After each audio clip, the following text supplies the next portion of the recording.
Very well. Good evening, everybody. Thanks a lot, Walter. Good evening, Cynthia. Well, I have the great pleasure to just say just very briefly a few words to introduce Cynthia for her talk about Operation Gladio tonight. Cynthia Chung is an author and a researcher who writes about what I consider an impressively broad variety of important issues ranging from geopolitical history to culture, science, and the arts. Her Substack platform, where she publishes much of her work, is called Through a Glass Darkly. Cynthia is president and co-founder of the Rising Tide Foundation, along with Matthew Arrett, who was Aletheia Science Group's guest speaker 2 months ago. 2 years ago, Cynthia published the book The Empire on Which the Black Sun Never Set, The Birth of International Fascism and Anglo-American Foreign Policy. And just last month, if I'm not mistaken, Cynthia published The Shaping of a World Religion, From Jesuits, Freemasons and Anthropologists to the Ghost Dance Religion, Volume 1. Today, Cynthia will be talking about, an aspect related to the first book, which, Operation Gladio, and everything else. Cynthia, if I may let this to you. I think the whole thing will be more or less 1 hour, but it can be, I think, longer or less long according to your wishes. And then we will follow with a question and answer session, the whole thing in principle about 2 hours. Thanks a lot, Cynthia. The floor is yours. Thank you. Okay. So you guys can see just the slide. Sorry about that. So yeah, you've asked me to focus today on Operation Gladio, which will be the main focus of the presentation. However, there are also things that need to be explained in terms of a historical backdrop before we even get into what Operation Gladio is and why such a thing occurred and still very much affects the world that we live in today. So here is a map of the League of Nations. A lot of people, historians have come up with all of these different stories for why the First World War started.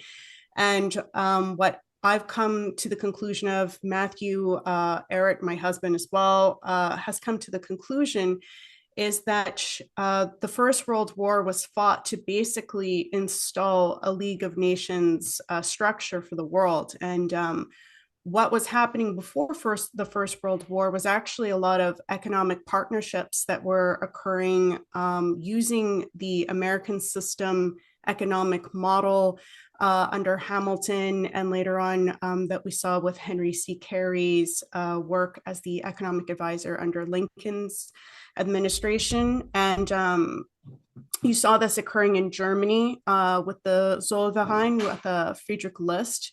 We saw it happening in Russia. China with Sun Yat-sen was very clear in being inspired by the Lincoln Henry C. Carey economic model. And we had it in Japan with the Meiji Restoration as major places where this was starting to occur. And there was Americans who were being invited into these countries as well, especially in Russia and Japan, who are helping to facilitate economic infrastructure projects. So the First World War was basically a way to pit these countries against each other so that it would sabotage this sort of economic partnership, because this was going to be the antidote to world empire and imperialism, was connecting the world and facilitating a sovereign nation state structure, which of course at the core of that means that you need to have a strong sovereign economy. And so they had Germany pitted against the United States and Russia, and later on Japan was also pitted against the United States and Russia. And again, we see that the Germany and Japanese economic infrastructure, which was very successful with these interventions, they were turned into a military-industrial complex, and they were this economic progress was kind of weaponized against the people, and it was something that these countries were sort of pushed into. Later on, you would see this also happening with the United States, turning its massive economic apparatus into largely what has become a military-industrial complex in how it chooses to, orient itself. So the League of Nations idea after the First World War, which had, there were a lot of empires that fell after the First World War but that was a predictable thing. They were already in a precarious position, but it was ultimately to justify the necessity for a League of Nations construct, which was being sold dishonestly as a United States structure. They were calling it, at this point, Kalergi, who's the father of the spiritual father of the European Union. He's the one who came up with the pan-European concept. He was selling it already at this early stage. At the end of the First World War, he was selling it as a United States of Europe, which was the exact opposite, actually, of what happened in the United States, which is that you had 13 colonies who came together to form a cohesive economic structure where they could have trade, they could have banking to facilitate a sovereign nation state. Whereas in Europe, you would have sovereign nation states that would be reduced essentially to a colonial status, which we see now in Europe. The European countries do not have control over what their military or their banking structure or even their political structure ultimately decides for the course of the nation.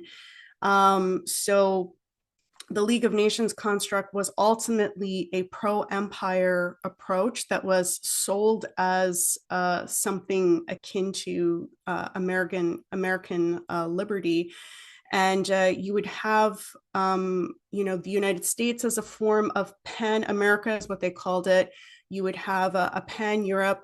You would have a Russian empire based on, again, an imperialistic viewpoint. The Japanese, China, and India were going to fit into it in, again, like with a pan Arabia, you can say. And Africa was always considered the breadbasket, the big plantation for all of this. And Britain was going to be the top dog in all of this. Even though Britain was essentially, part of Europe, it was always effectively considered different, as Churchill and Kalergi themselves made the point, because Britain was a part of Pan America, because they were a part of Australia, they were a part of Europe, they were a part of all of these areas of the world. They were considered unique and thus, basically in charge of this, what was ultimately a world empire construct. And then again, you see this with the League of Nations mandate for Palestine.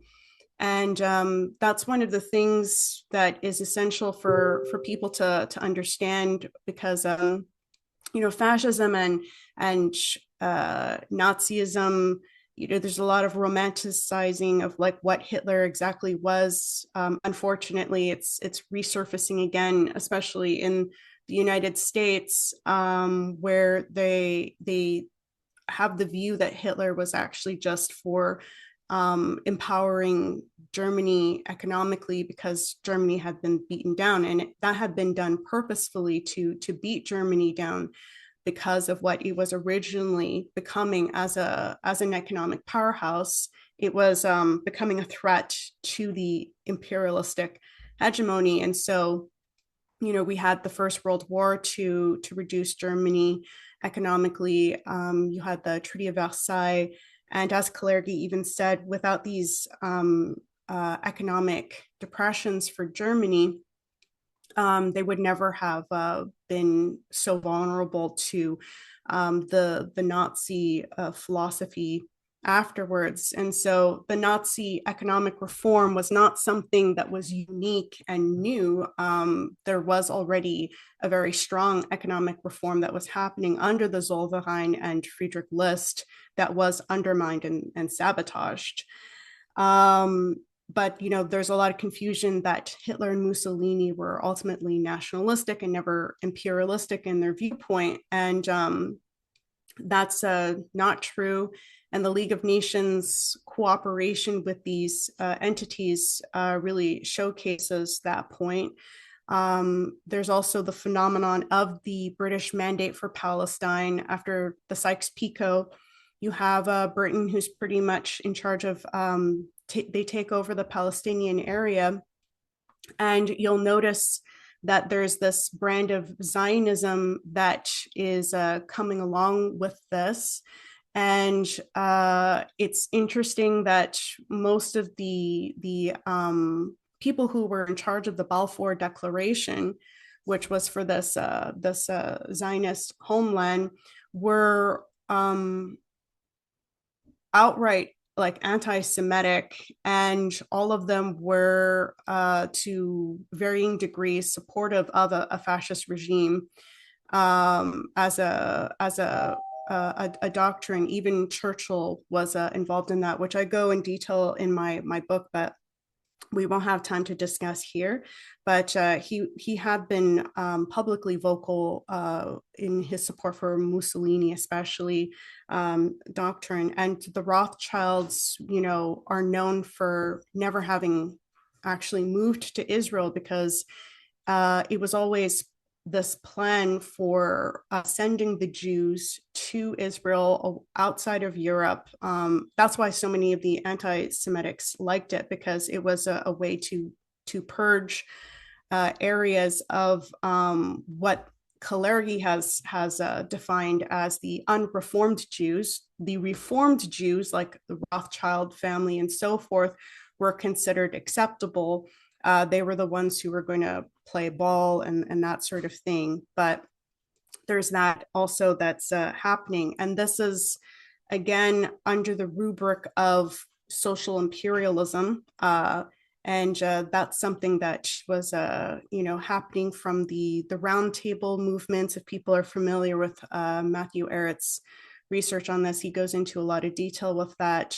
Cecil Rhodes and Halford Mackinder later on with the London School of Economics. This social imperialism is what was the real, I find, origination of the fascist policies. And it also explains how you had the National Socialism that went into Italy, that went into Germany with the fascists, that they were originally calling themselves, supporters of National Socialism, which even in Britain, you heard this kind of talk of National Socialism, but it was always under like Britain's purview of and their mandate was always considered connected to their colonial assets as well. So it was a bit, it was not very honest sort of wording. Anyway, that's a lot of information, but is there anything else I want to add to that? Yeah, so the Mackinder model, which is the Fabian Society London School of Economics, that's a very important thing that was pushing forward this along with the League of Nations idea. Oswald Mosley was also very much a part of this. And again, Africa was considered the breadbasket of all of this. This is a picture to the left of a glass, what do you call it? Anyway, a stained glass window that's on display at the London School of Economics, which showcases the Fabian Society wolf in the middle over top of the globe of the Earth, with a picture of Sidney Webb on one side, who's one of the founders of the Fabian Society, as well as the London School of Economics, and George Bernard Shaw on the other side, and they're hammering the world, and you see the words on top, which say remold it nearer to the heart's desire. And below you see 12 leading Fabians praying to socialist texts as new gospels. So that's on display at the London School of Economics. I think Tony Blair also publicized this, and you can see with the Fabian Society logo that this is a wolf wearing sheep's clothing. So very, not subtle sort of language that's occurring here. And again, this is a viewpoint. So there you have all of these things that are going on under these different titles. So the Fabian Society also was considering themselves a brand of Marxism. You have Bertrand Russell as a member of this, and H.G. Wells was involved with these circles. And there's always this idea of like a scientific dictatorship in this and all this. But all of these separate groups were always ultimately for a concept of social imperialism and a League of Nations construct. That's why, you have this very contradictory language by people like Bertrand Russell, who wrote the Road to Serfdom, where he's saying, he likes anarchism and guild socialism is on the route to anarchism, but that's ultimately still the final destination is a League of Nations construct. So we have all of these things that are formulating in terms of ideologies that they will use the word socialism often to describe these various things as well. But it was ultimately always to move towards totalitarianism. And it was basically just a lie that they were telling people. And James Burnham, who is the spiritual father of neoconservatism, who was a lieutenant under Trotsky in the United States, later on worked for the CIA.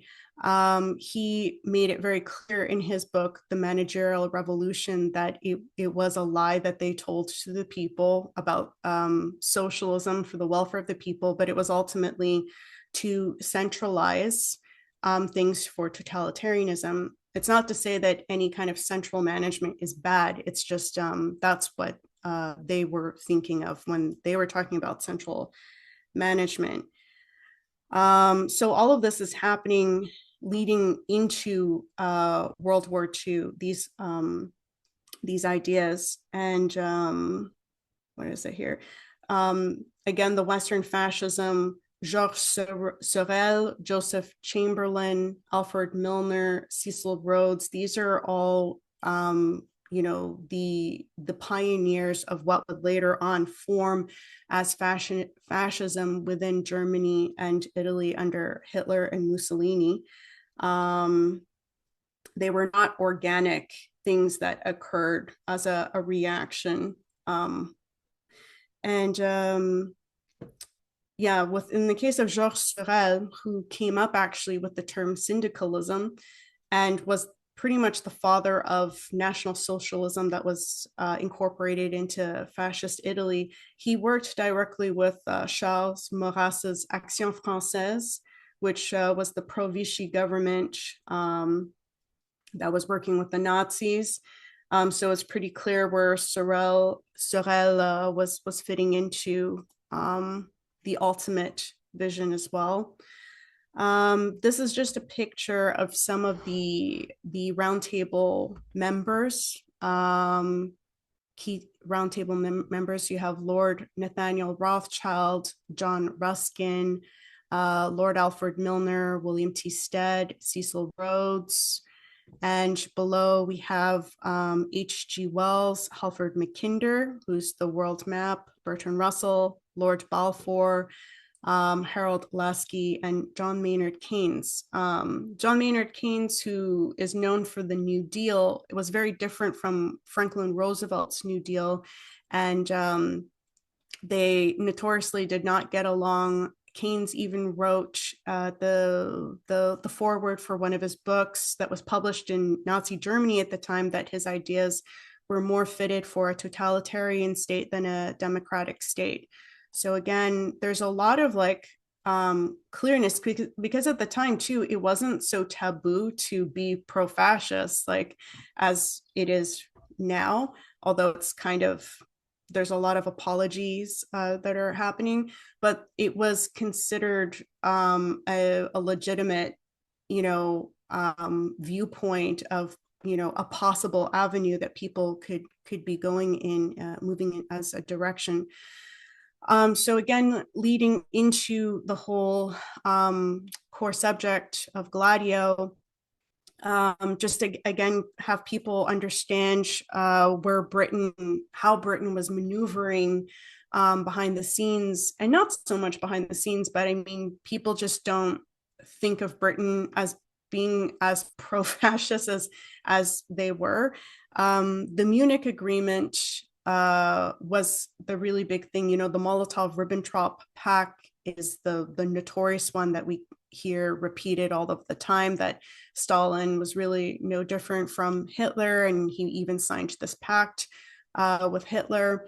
But the thing is that the Munich Agreement, which allowed Hitler's Germany to acquire Czechoslovakia's superior army, so that's a big deal. Germany didn't actually have a huge war machine until it acquired Czechoslovakia's army.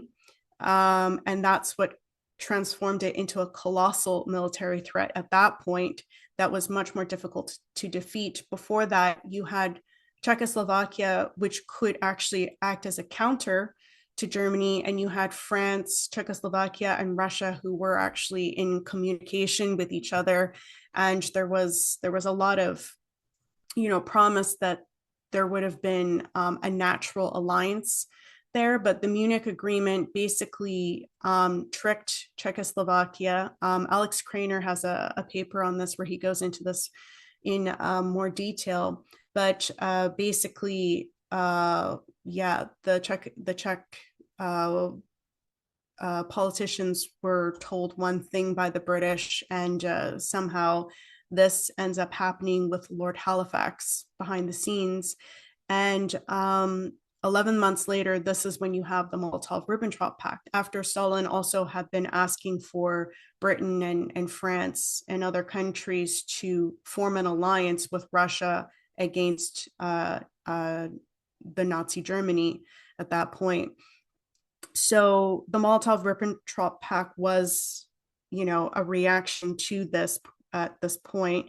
Another big fact that people should be aware of is that the Bank of England and the Bank of International Settlements, the Bank of England through Governor Montague Norman allowed a direct transfer of 5.6 million pounds worth of gold to Hitler that was owned by the Bank of Czechoslovakia, and the Bank of Czechoslovakia did not okay that.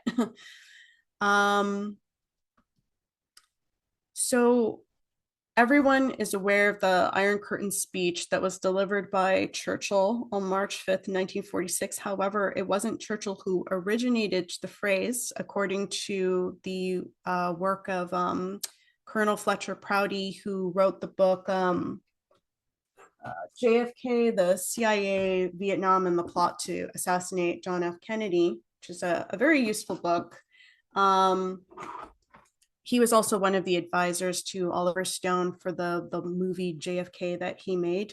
But Prouty makes the point that Churchill was not the originator of the phrase, but rather it was Nazi German Foreign Minister Count Lutz Schwerin von Krosigk, sorry for my pronunciation, who made a speech in Berlin on May 3rd, 1945, which was reported in the London Times on May 8th, 1945. And in this speech, Krosigk uses the Nazi-coined propaganda phrase Iron Curtain, which was used in precisely the same context by Churchill less than 1 year later. The sharing of policy between Nazi Germany and England should not come as a surprise at this point, having reviewed the history of British fascism and Churchill's support for the cause, which I didn't actually have time to go over in this lecture. So Operation Unthinkable is what would directly lead into the outcome of Gladio. So by the end of World War II, Churchill comes up with Operation Unthinkable within like the last 3 or so months of the war.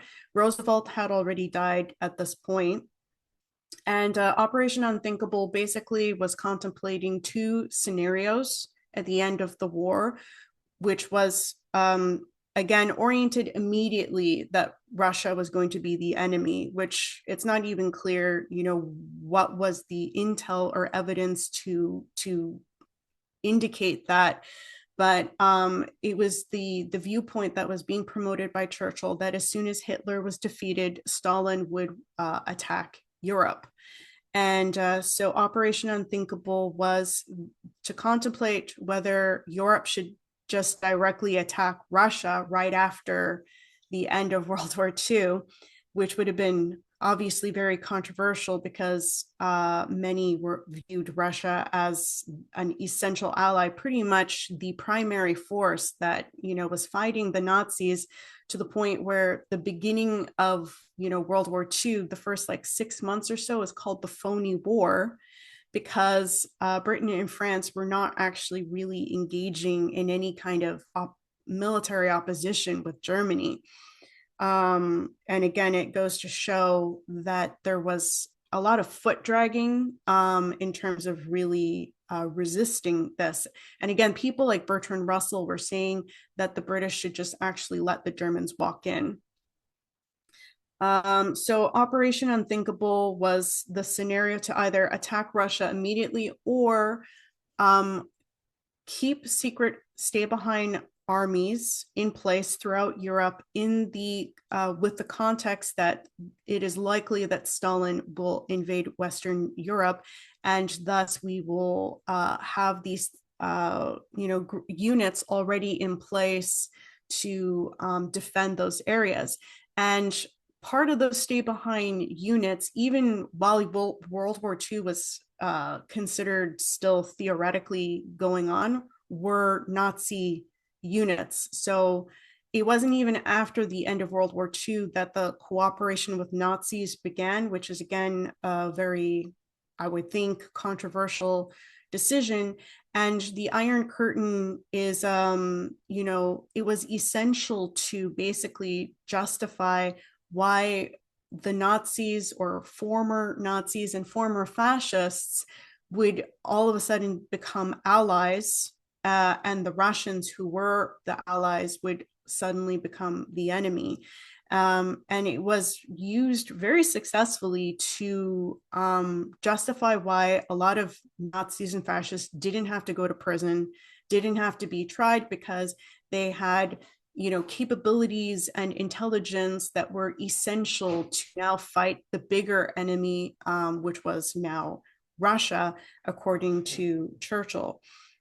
So the British Special Operations Executive, SOE, was a top secret guerrilla commando force established in 1940, and it was otherwise known as Churchill's Secret Army.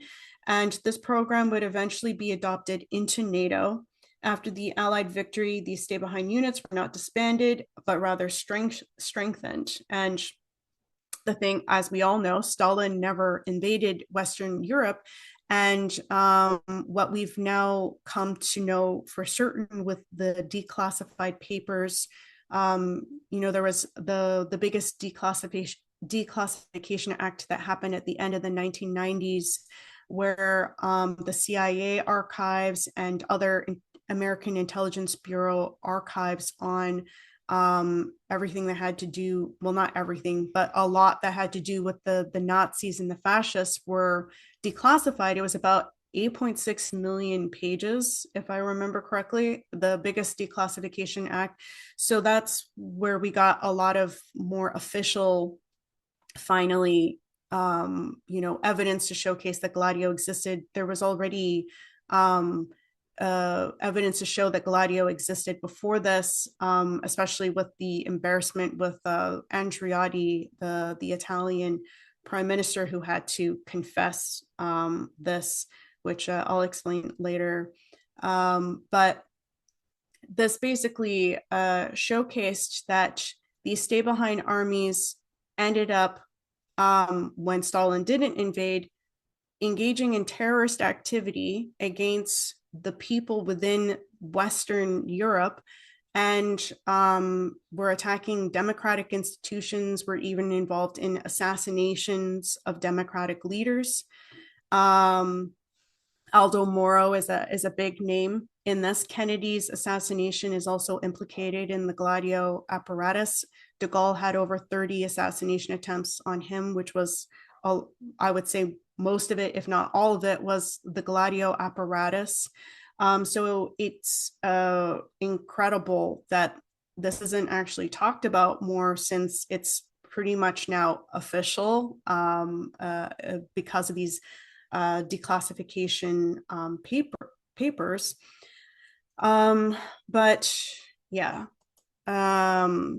let's go on to what Daniel Genser says about this to give us an idea of what Gladio is. So Daniela Genser wrote The NATO Secret Armies, and he writes, the clandestine network, which after the revelations of the Italian Prime Minister Andreotti, was researched by judges, parliamentarians, academics, and investigative journalists across Europe, is now understood to have been codenamed Gladio, meaning the sword, in Italy. And the Andreotti revelations were happening in about 1993. While in other countries, the network operated under different names, including Absalon in Denmark, ROC in Norway, SDR-A8 in Belgium. In each country, leading members of the executive, including prime ministers, presidents, interior ministers, and defense ministers, were involved in the conspiracy, while the Allied Clandestine Committee, ACC, sometimes also euphemistically called the Allied Coordination Committee and Clandestine Planning Committee, less conspicuously at times also Coordination and Planning Committee of NATO's Supreme Headquarters, Allied Powers Europe, SHAPE, coordinated the networks on the international level. The last confirmed secret meeting of ACC with representatives of European secret services took place on October 24th, 1990 in Brussels. Leading officers of the secret network trained together with US Green Beret Special Forces in the United States of America and the British SAS Special Forces in England. In case of a Soviet invasion of Western Europe, the secret Gladio soldiers under NATO command formed a stay-behind network operating behind enemy lines. So that's also a very big point, is that contrary to how the history of the US Green Berets is painted, it was not a Kennedy administration creation, but as we can clearly see with Daniela Genser's research, they came about during World War II, and they were always mirrored off of the British SAS Special Forces, which was, again, they were directly involved in the secret army structure, Churchill's secret army, which was later going to form NATO's secret army. And the US Green Berets, that's what the berets come from. It's a tipping off of the hat to the British Special Forces, who also wore berets. So it was a very close mentorship that happened. And the British SAS have been involved in a lot of controversial things around the world, including the training of the Khmer Rouge in Cambodia later on, as Daniela Genser again makes the point. So we'll again talk more about what exactly is Operation Gladio. So here's the emblem of the British SAS to the left. Their motto is "Who dares wins," and you notice the sword with the wings. You have in the middle the Operation Gladio insignia. In silence, we serve freedom is their motto, which pretty much means clandestine warfare. And again, you see the Gladio sword with the wings. You also see a parachute, because they were known to parachute into places as a part of clandestine warfare. And interestingly, the Knights of Hospitaller, later known as Malta, the Knights of Malta, this is their Crusader insignia. You have the Crusader sword and the wings, and it's not a coincidence. Basically, the SAS and Gladio are a continuation of the Knights of Malta Crusader mandate. And it's, again, not a surprise that most of the top CIA officials, if not all of them, like Alan Dulles, Frank Wisner, James Angleton and so forth were all members of the Knights of Malta. And in the case of Angleton, he was extremely Catholic. You could say Catholic fascist, basically. So there's that element to this story as well, which I won't have time to go over. Also, very interestingly, you have Italy's People's Party logo to the left, which you can see is a crusader shield. And this party existed from 1919 to 1926.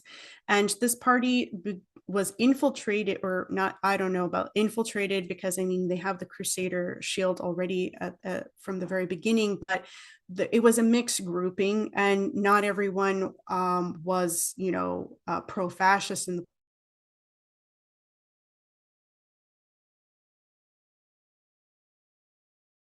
party. It ends up, disbanding in Democracy Party, which is the main party that exists from 1943 until 1994. And again, it has the Crusader shield as its symbol. And this was the party who basically was started, that gave the CIA its raison d'etre in terms of first entering into clandestine warfare. Because when the CIA was created in 1947, it was supposed to be a desk job of intelligence data gathering. It was never supposed to be going into the field. But Italy was going to have the first elections after World War II, and it was the communists, like it was, the Stalinist communists in Italy. This was happening in Spain, in Greece. These were the main resistance. It was only in France that you didn't, I think, have Stalinist communists, and you had the de Gaulle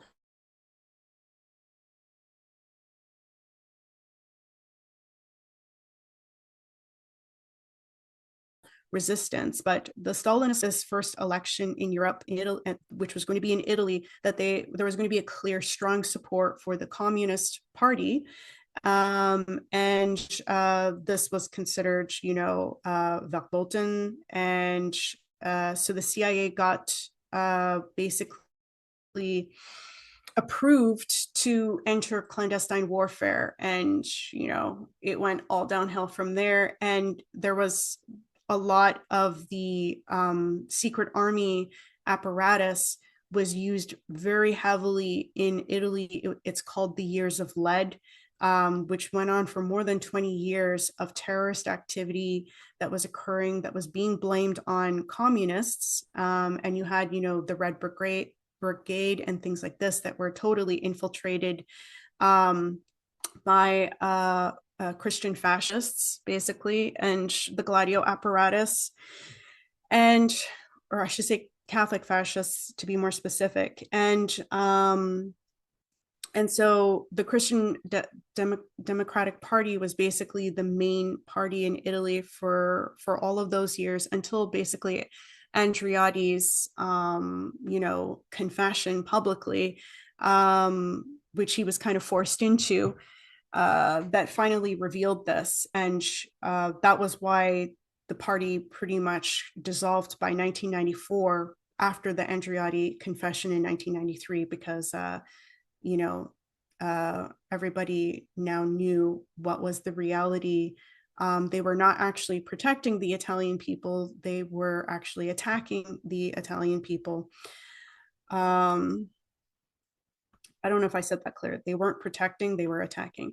Anyway, so again, you also see, so Kalergi is here to the left. You see the emblem in the middle here of what Kalergi says himself in his autobiography is the Apollo sun with the Crusader insignia.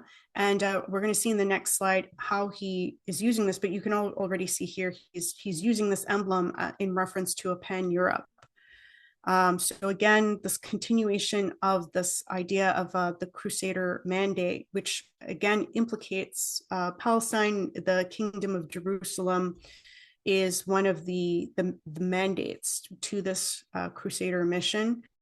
And I don't have time to go over all of those names, but here is Kalergi's first flag for a pan-Europe is to the top left.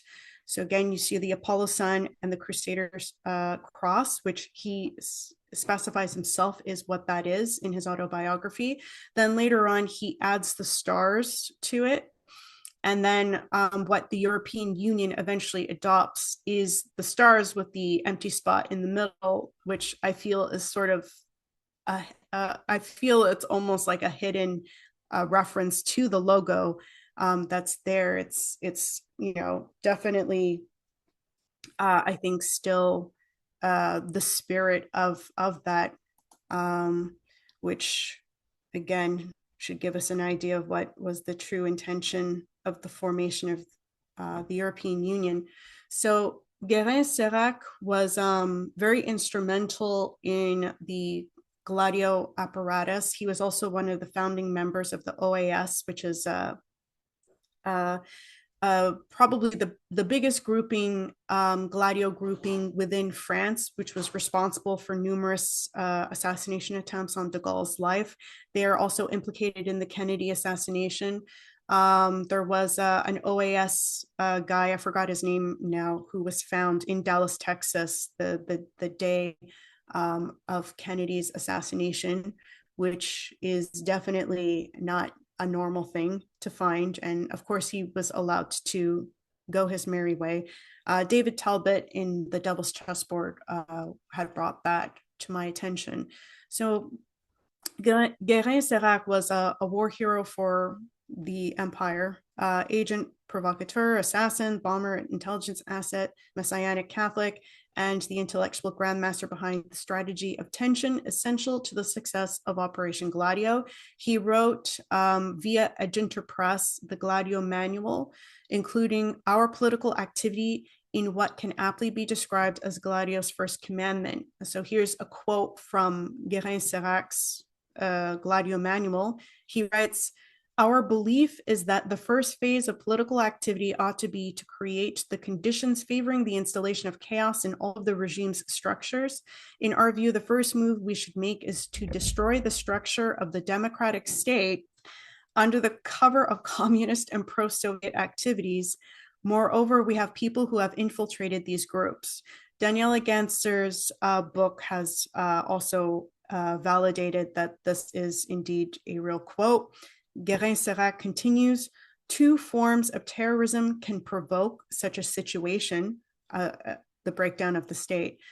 You can have blind terrorism, committing massacres indiscriminately, which cause a large number of victims, and selective terrorism, which eliminates chosen peoples.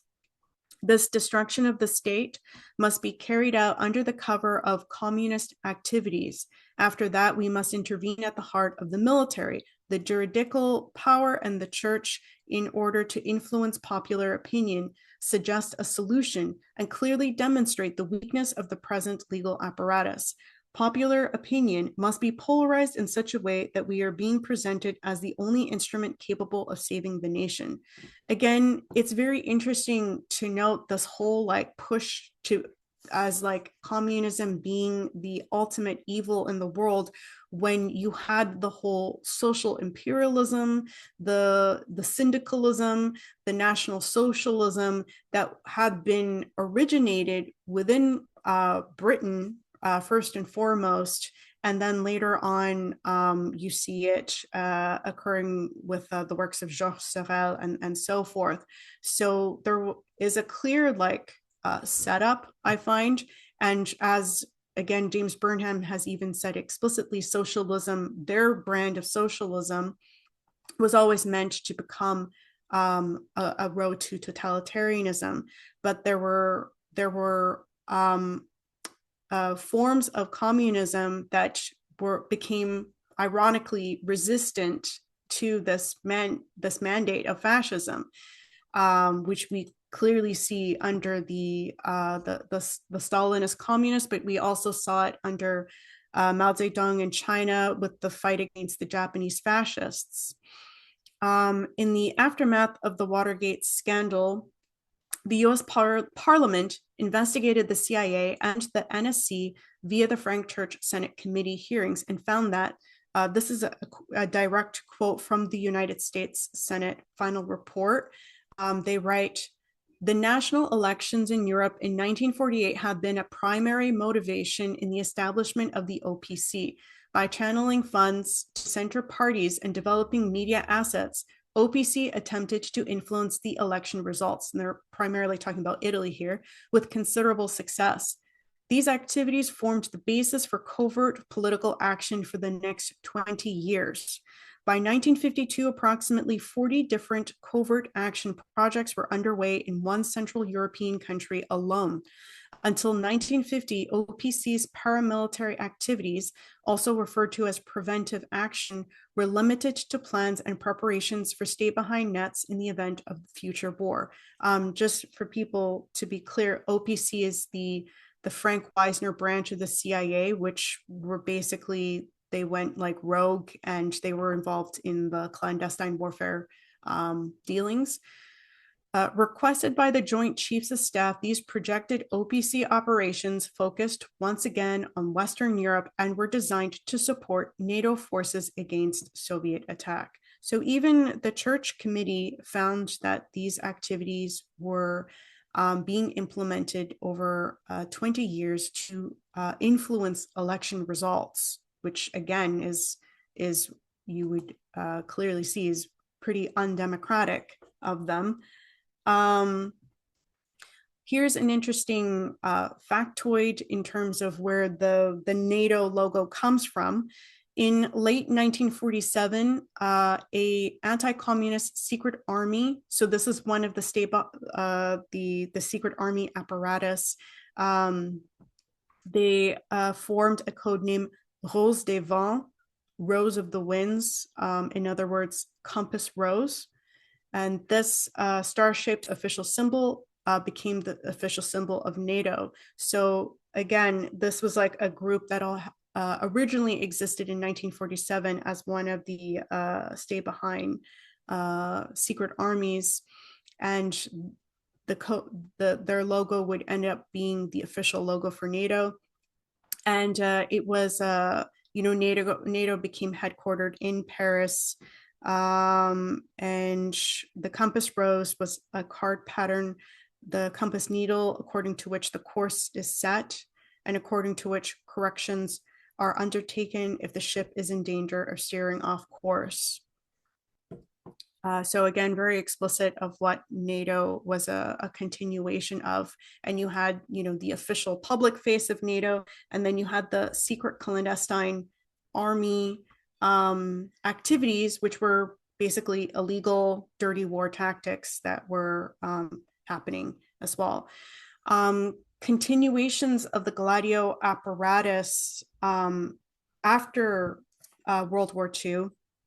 You can see it in the Middle East area. Otto Skorzeny, where you see a picture of him in the middle, he was a high-level Nazi who later on became a very high-level strategist for Gladio, and he was in charge of training of the Egyptian and Israeli armies, among other things that he was responsible for. So you notice these sort of anomalies where sides that you would think would be against each other are ultimately actually all working again towards a similar type of mandate. They might, actually want to attack certain things, but ultimately they all serve the same master, pretty much. So Jabotinsky is a good example of this. He co-founded the Jewish Legion of the British Army during World War I. Later on, he establishes several Jewish organizations, including the paramilitary group Betar in Latvia, the youth movement in Zohar, and the militant organization Irgun in the British Mandate of Palestine. And he modeled his paramilitary troops off of the Mussolini terror tactics. Otto Skorzeny was involved in actually helping train the Israeli forces, like I said, the Egyptian forces, even Palestinian forces in terms of these Mussolini terror tactics. You have Haj Amin, who's the British creation in the form of the Mufti of Jerusalem. So the British created this position of Mufti of Jerusalem, and Haj Amin was the second ever Mufti of Jerusalem. His brother was the first who was murdered within a year or so. And Haj Amin also had paramilitary groups that attacked both Arabs and Jews in British Mandate Palestine, and was very clearly pro-Hitler. Here's a picture of him, meeting with Hitler. He later on would have a radio station in Europe that was, very pro-Nazi. And again, he was the voice for the Muslim Arab world, and he was telling them how the Nazis were their friends and the Nazis were going to come and free them, which the Nazis never got so far as to enter that area so much, but I'm pretty sure it would not have gone that way, as we saw with any country that they had entered into. Another case study is what was happening in Egypt. You have Al-Afghani, who's the father of Salafism, who's funded by Britain. His disciple, Muhammad Abdu, becomes the Grand Mufti of Egypt, which is again a British-controlled position. You have Hassan al-Banna, who's the father of the Muslim Brotherhood, who is stationed in the British military barracks by the Suez Canal. You have King Farouk I of Egypt, who's a British puppet. And that's a thing that we see as a theme, is that with Churchill, Greece is a very good example of this. You had the Stalinist communists who were fighting the Italian fascists who had entered Greece, and then the Nazis first entered, I can't remember which one. It was the Nazis who entered first, and then I think the Mussolini fascists. But anyway, the Greeks did a very good job of defeating both. And it got to a point where Churchill, which there were some British soldiers stationed in Greece who were supposed to be helping out with this, they ended up turning on the Greek communists who were fighting the fascists. And they were so good at combat that even the British ended up pulling out and asked for the American assistance. And that was the Truman Doctrine, which was the first situation where the Americans entered into another country to intervene in the way they did. Because this was after World War II that this happened, and they napalmed the Greek people. And that was how they were able to finally stop the resistance. And they put in place a monarch who was pro-fascist. And that was always the formula, was that Churchill was always for putting in a monarchy that was going to be pro-fascist. And you see it as well in Egypt and other areas in the Middle East that succumbed to that. Other things that were a continuation of Gladio, you see Operation Phoenix in Vietnam and Operation Condor that would happen in South America. A lot of Nazis went to South America and oversaw Operation Condor, which actually was in Central and South America. And unfortunately, these tactics still continue today, but I think I'll just leave it to Q&A. It's a ton of information. There's way too much information to go in like a 1 hour session, which I don't even know how. Oh, I did about an hour. But people can refer to my book for more information on that.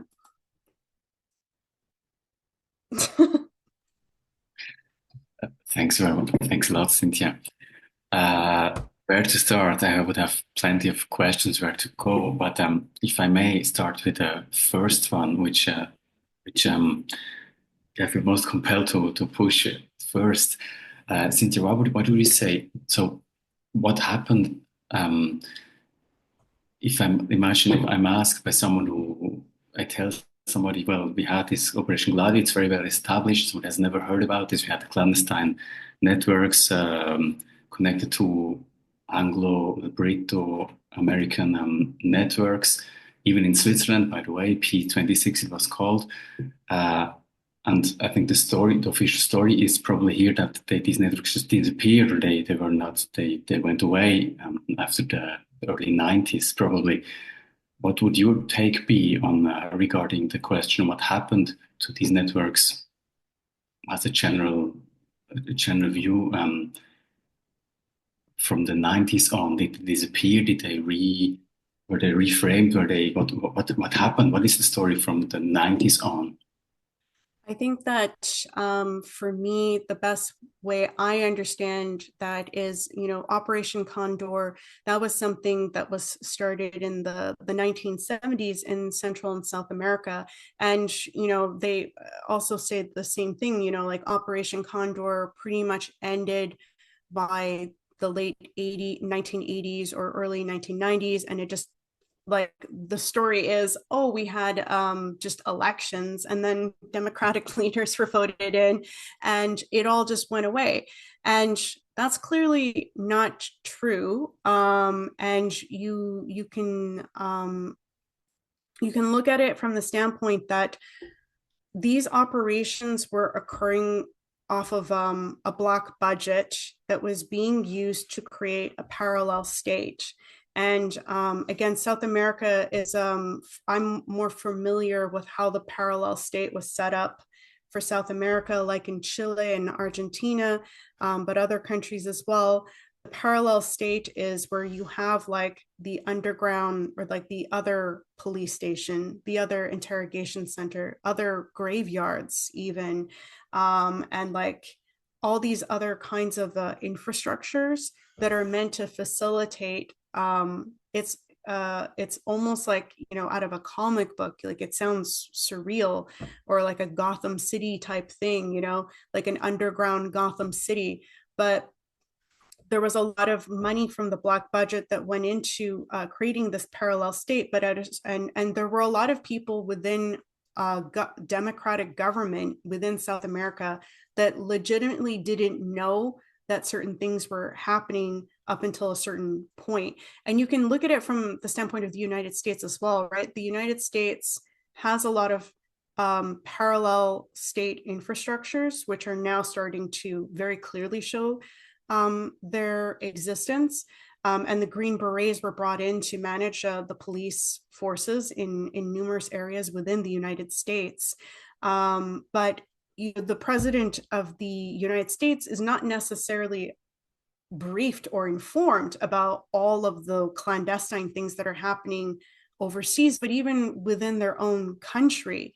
And that was the game that was played for a very long time in order to allow these kinds of institutions to come into place. But at a certain point, they become the main institution, and they are, showcased as being respectable institutions.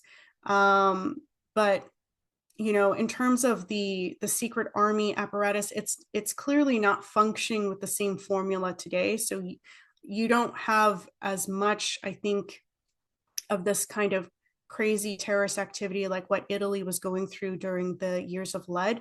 However, you look at 9/11, you look at other things that have happened in Britain in terms of terrorist attacks.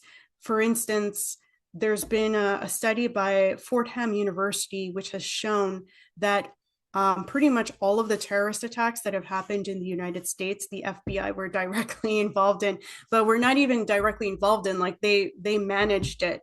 So, they have like a lot of this excuse of like, oh, we sometimes are a part of things to try to capture people.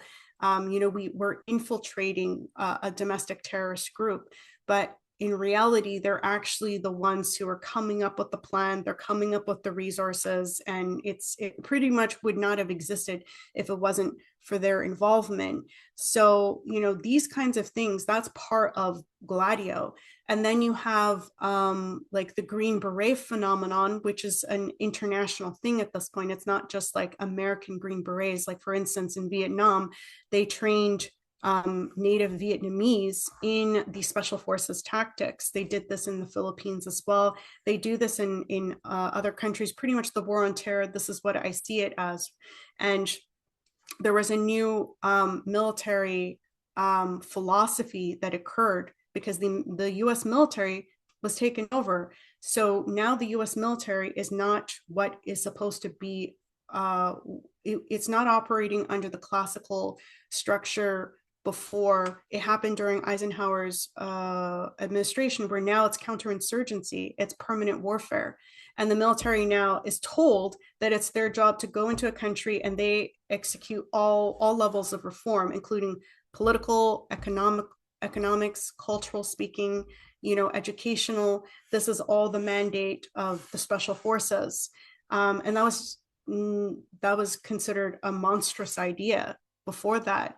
So these kinds of takeovers what has occurred is things that used to be done cloak and dagger and in the dark are now out in the open, but people have forgotten like what it used to be to have like a normal healthy orientation, because obviously countries need a military, countries need an intelligence capability, but it's run so amok in the West because of the Gladio infiltration that people don't even realize the takeover has happened. It's in broad daylight now, and we're working openly for Gladio objectives.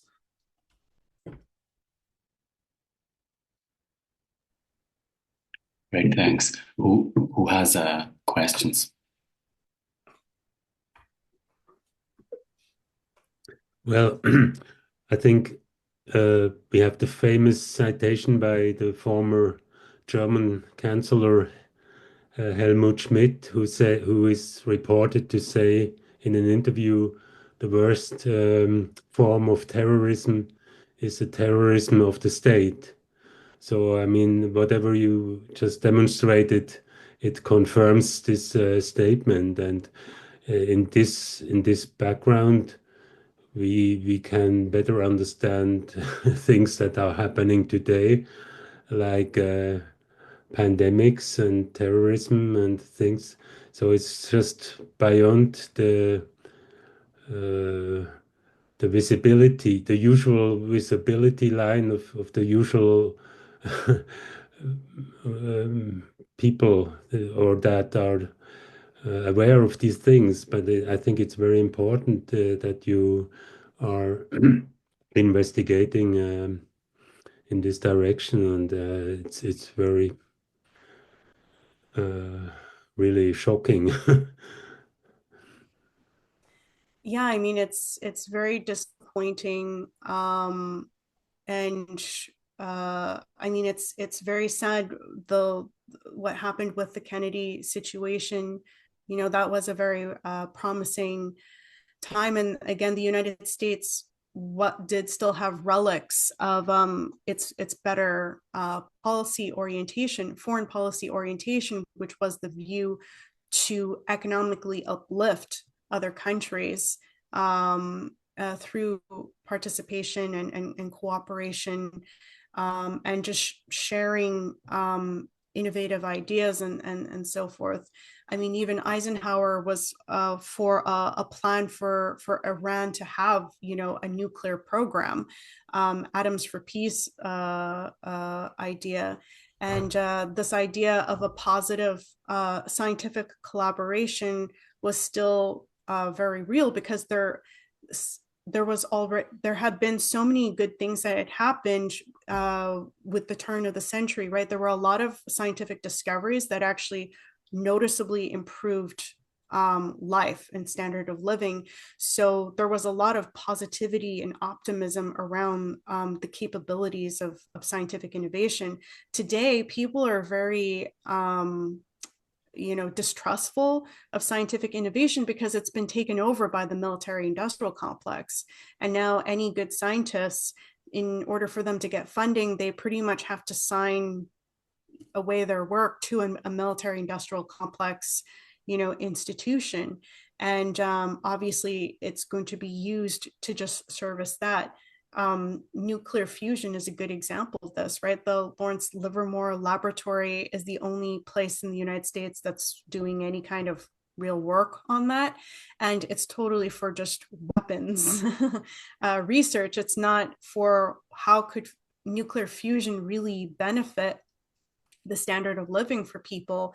We would have technologies such as the plasma torch, if it was powered by nuclear fusion, you could get rid of all of the waste, all of the landfills. You could reduce to their basic, atomic components, and everything would be a mine. You could collect a bunch of copper, you could collect a bunch of silver, you could make metals that are much stronger than we're capable of making right now for more durable infrastructure. All of these really positive ideas. And it's very sad that this is one of the consequences of living in a world that has unfortunately been increasingly more and more run by a Gladio mandate, is that everything is under this rubric of in service to a military industrial complex. And the sad thing is that people who think that they need it to protect themselves against a foreign threat, honestly, like the biggest threat is the state's military industrial complex, I would say, at this point. And the power of the people is still a very big deal. Especially, the Americans, they're in a very privileged position. But I would say any of these Western countries where you have still a democracy, the voice of the people is important. And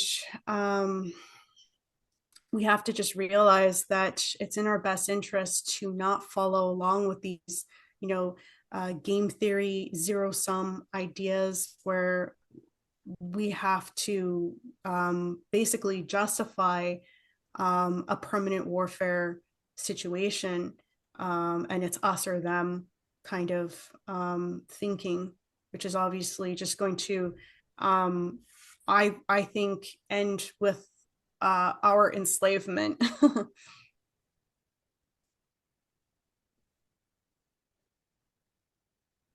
Other questions? I'm sorry. I realized that was a lot of information, and I have no idea if it was like coherent or not. But yeah, it's hard to know how to summarize such a big subject. In one of your slides, I saw the name Mont Pelerin Society, which is located in Switzerland. I wonder if you could expand on this society, or is it? I think Matt would be a better person to be talking. I just wonder why everything is in Switzerland. We have the World Economic Forum, we have WHO, and we have even, it looks to me like the Swiss flag looks also like the how is it called, the cruise the Crusader? temple, like the cross that you showed at the beginning. Well, Switzerland is a very interesting country because there is definitely also, I think, a healthy spirit of resistance that, Friedrich Schiller, I think, beautifully told the story of Wilhelm Tell. And I think that there is something very strong in Switzerland in terms of a strength of the people. But yes, there's also something very nefarious that's in Switzerland, and I don't understand like when it started historically, how this happened. But yes, Switzerland has a lot of hubs for very very strong, influential Delphic things. You mentioned as well the Bank of International Settlements, which is located in my hometown, Basel, Switzerland. Regarding Switzerland, I wondered, maybe Cynthia, do you know, or maybe somebody knows? I took some time to reread Daniele Ganser's 2004 or 5 book on Operation Gladio. He mentions there that he was going to publish later, after that book. In this book, he publishes only the cases of the NATO countries. That after this, he would publish another something on Switzerland and the other neutral countries.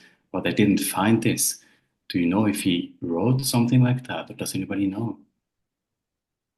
I am not familiar with that either, but if you want, I can get you his email and you can ask him. I'll definitely do more research into this. Definitely. Um, Nobody happens to know here, then I suppose. Cynthia, I would like to ask you. Listening to you, I was wondering. Having been thinking a lot about the West recently. What would you say this social imperialism idea that you, I mean, you argue on the show well that this went through many of the actors that we were talking about for going a century and further back. What To what extent would you say there's the Crusader ideas,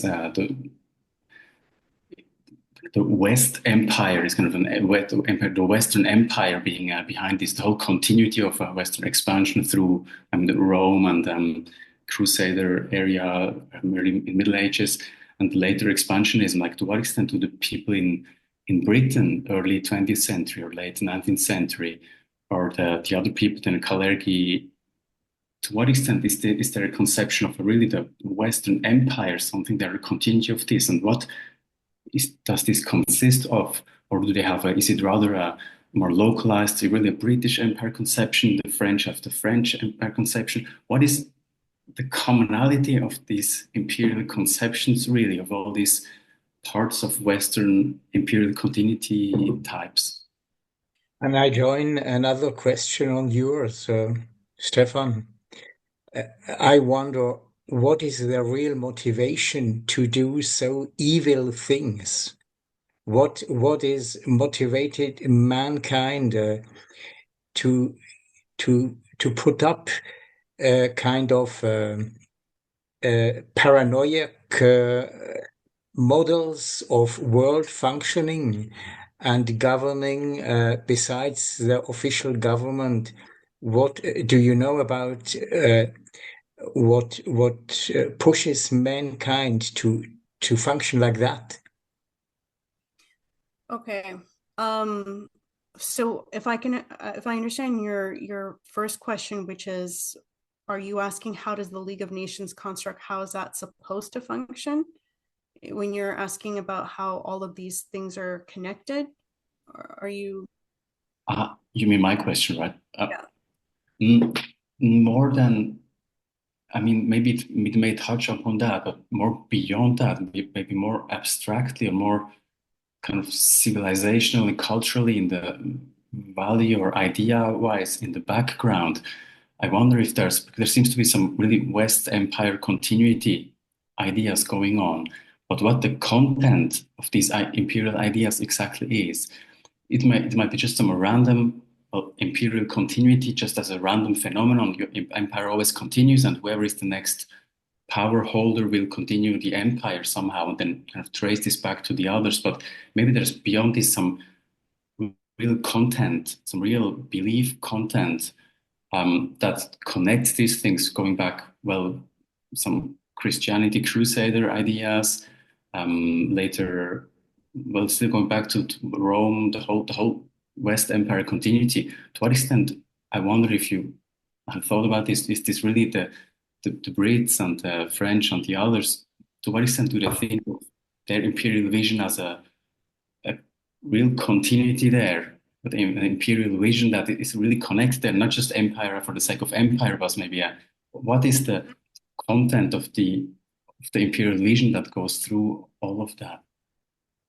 That's more, and again, that's also addressing your question, the second question, which is that's enters into the occult dimension of things. I'm about to start research. So for the volume 2 of my work, that's where it's gonna have to go, right? Is into this occult backdrop to all of this, which again is also part of the Crusader obsession, is also, you know, these occult beliefs. But you can see it clearly as well during the 1800s when you have the Darwinian concept of evolution that's pushed, and then you have oddly the phenomenon of the ghost seances that happen after this. And that was part of a reaction for people because Darwin had, at least how it had been sold to people, had really challenged this idea that there was a God, that there was a purposefulness and an intention in the universe.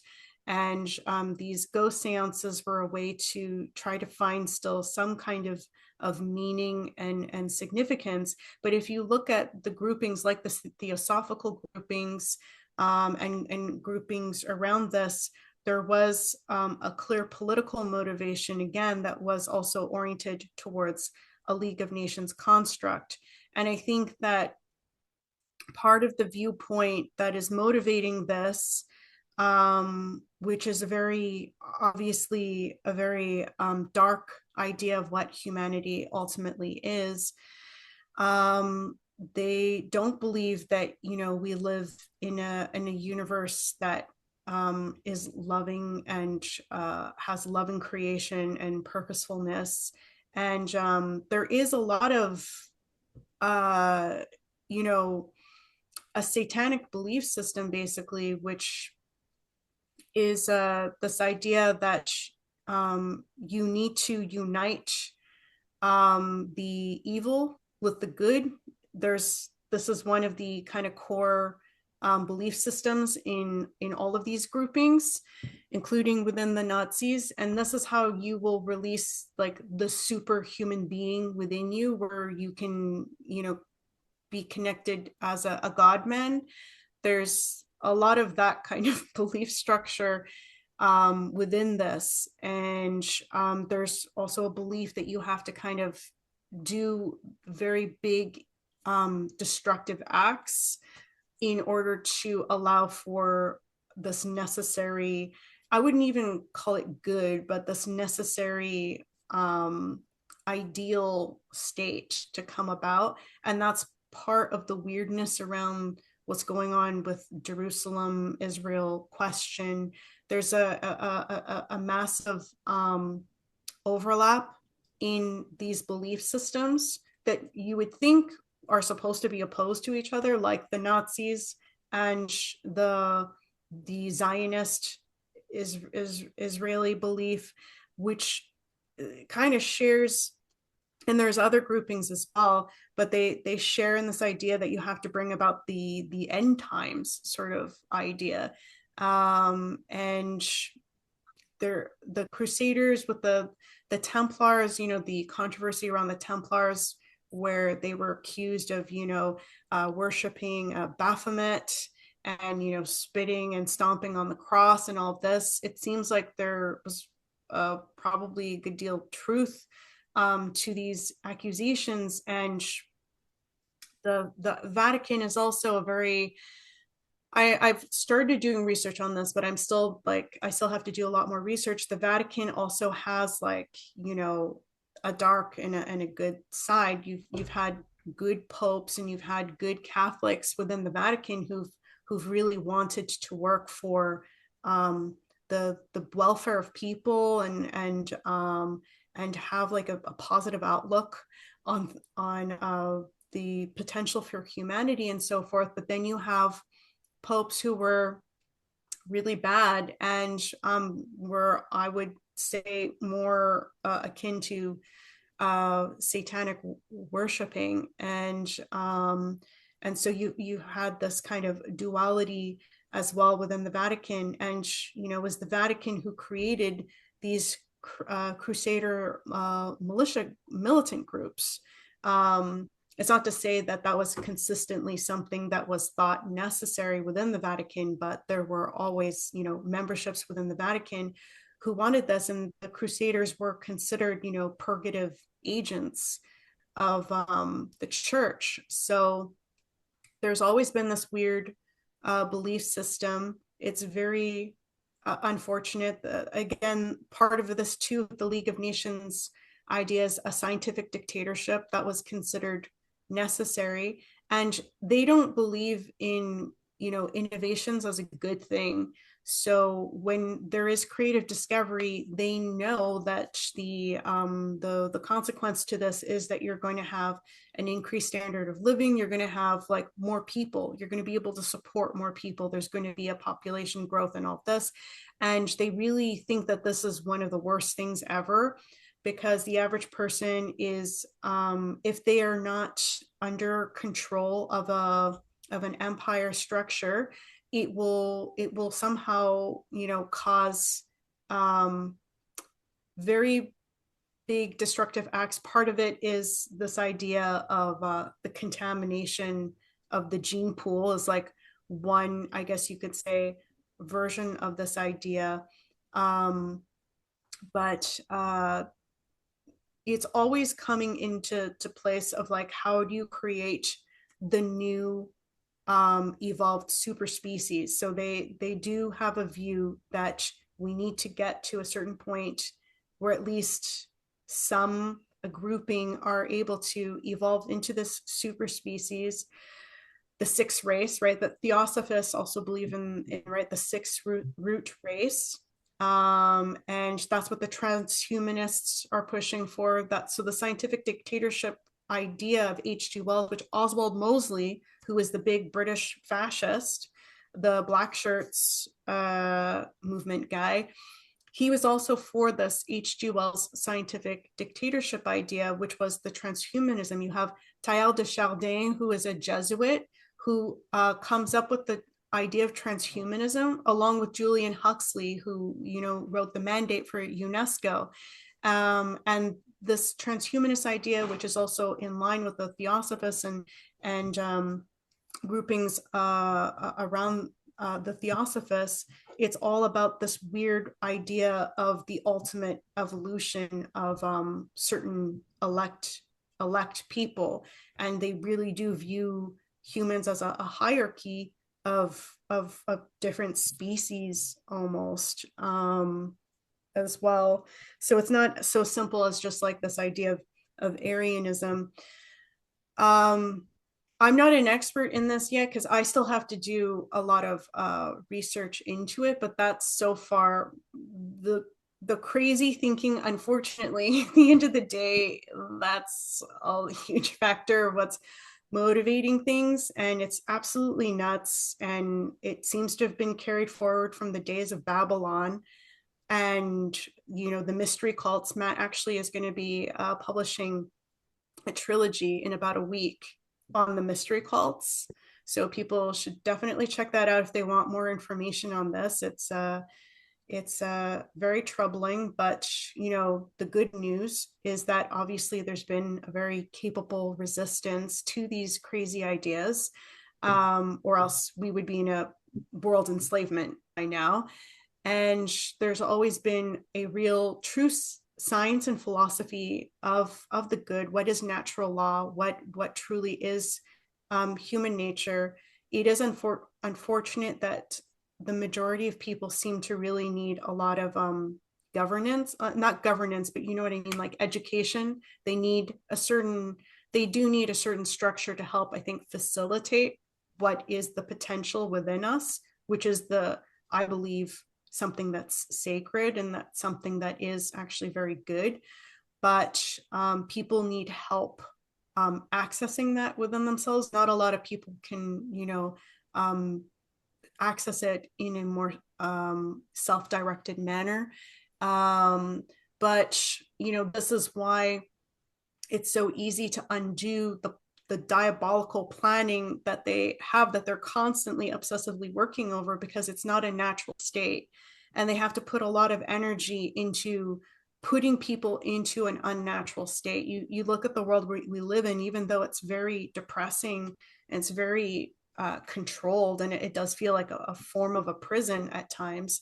There's so much energy that needs to go into that. And as soon as there's something that kind of like allows the light to come in, which has happened again so many times throughout history, you can't really just keep people contained like that. There's always people will rush towards that because they know that they're starving, they're hungry for that. A very good example of how the true human condition is Frederick Douglass. For people who don't know who he is, he was a slave. He was born a slave. You know, the Civil War would start, I think, when he was in his 30s, but he was born in the South, you know, working in the plantation fields. And he was always told his whole life that you're a slave, you know, the Bible is for white people, you're a different species or whatever. And he never believed it, and he never accepted that as his identity. And when he was able to escape to the North, he had taught himself to read by then. He had also read the Bible, and he was teaching other people to read the Bible. But when he escaped to the North, he was so well spoken when he was touring with the abolitionists that people didn't believe he was ever a slave. And his autobiography, he wrote the first part of his autobiography very soon after he had escaped to the North. I lent that book to one of my friends who's like in her 30s, and she couldn't even read the book because she said the vocabulary was too challenging for her. And this was from someone who was like a slave for like most of their life at that point, except for like a few years of freedom. So it shows much, first of all, the dumbing down of our situation today, but it also shows that it is totally possible for you to be born in a situation where you're lied to with your entire surrounding, and you can still have a compass within that dark, because that's how we have that fabric that's, you know, within us naturally. We just have to learn how to access it, sort of thing. So they cannot destroy this, even though they attempt to. They have a very crazy ideology, which, you know, obviously it's not something that can be addressed overnight. This is not something that's going to be resolved in our lifetime. However, I think that there's a lot of positive developments that are happening in the world that could really, you know, undermine a lot of the bad that has taken place with the Gladio infrastructure takeover. Because again, once you have these better policies in place, they are ultimately harder to contain. And that's why when you had the scientific boom at the turn of the 20th century, you can't just stuff that back into the bottle. All of a sudden, there's all of this progress, there's all of this optimism, and it really sets back, you know, the plans to try to contain people and have, you know, population reduction in these types of other controls.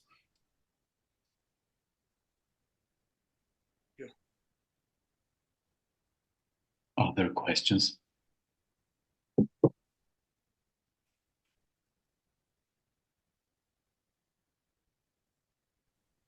I have a question concerning the freedom of research. I know from Daniele Ganzo that he was teaching at several universities in Switzerland, and he was kicked out one after the other.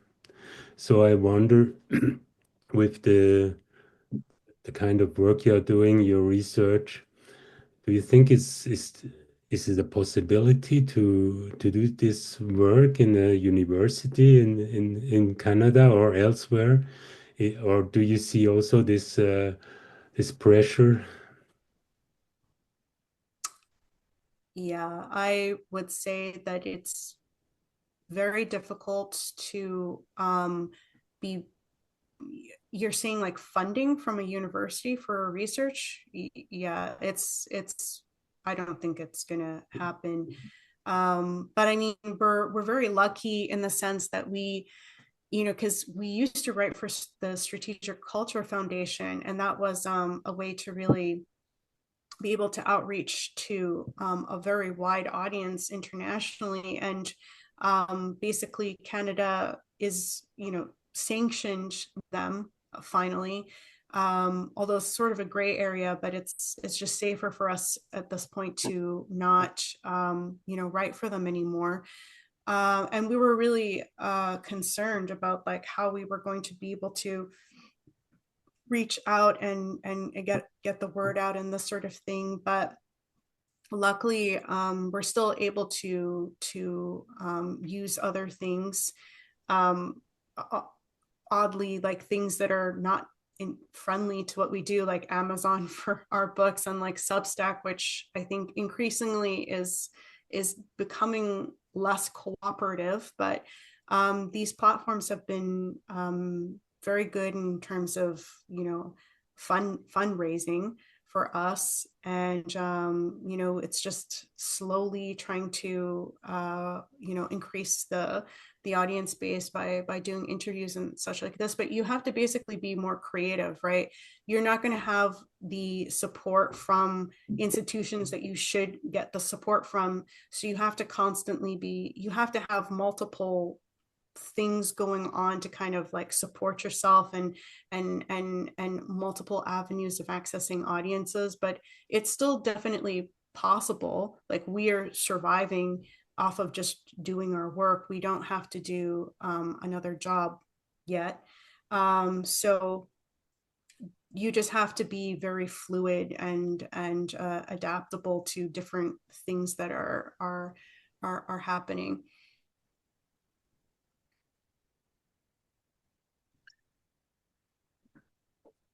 But yeah, I was surprised that Daniele Ganser was given such a hard time for something that, to me, like he did such a professional job in his research.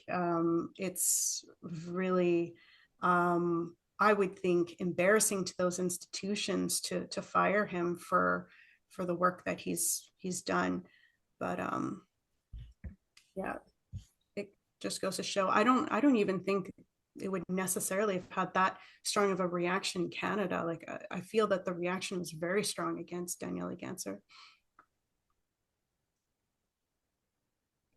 You see a relationship between operations like Gladio and the realization of an operation like corona pandemics?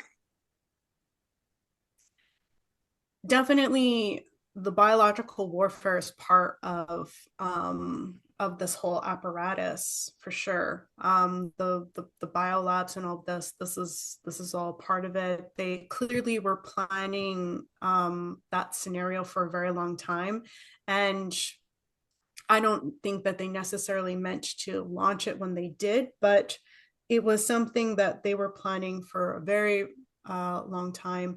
But what's come out is that there are elements of this that were controlled that I, like Matthew and myself, are not even aware of. For instance, because Brian Berletic, actually, he's done a very good YouTube podcast, by the way, on the Syrian situation, for anyone who wants to check it out.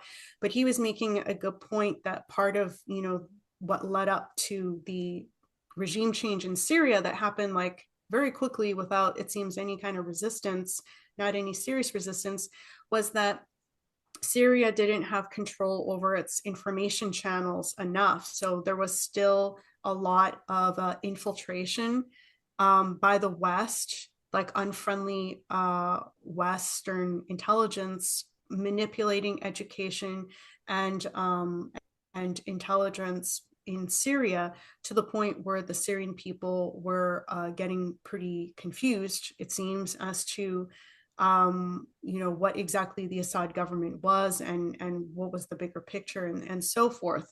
And that was a very key component that led up to this, besides other factors. And I think that with the COVID situation, there was a similar thing in terms of they had set up, right, the Brian Berletic was just talking about how they really understand the psychology of people very well. And that is something, even though there's a lot of things that are collapsing with the Anglo-American establishment, they've definitely, you know, failed at things. And there's only going to be so much money before there is a real, like, financial collapse. But they are very good at psychological warfare. that's pretty much, I think, the best thing that they excel at. And during COVID, they knew that there was going to be a certain reaction from the people, especially, focused on personal rights and things like this. And they had installed certain personalities and such that would be popularized and put on platforms for people to follow, who were actually part of the apparatus. So they would be promoted to look like they were some form of resistance when in fact they weren't.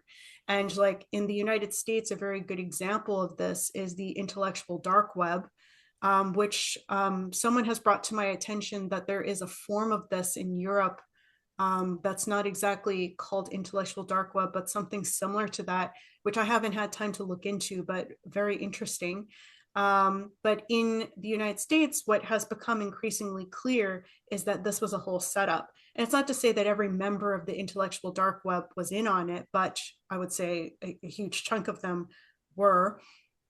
And there was a lot of misinformation, first of all, during COVID that was happening on, like, for instance, the Brett Weinstein Dark Horse podcast.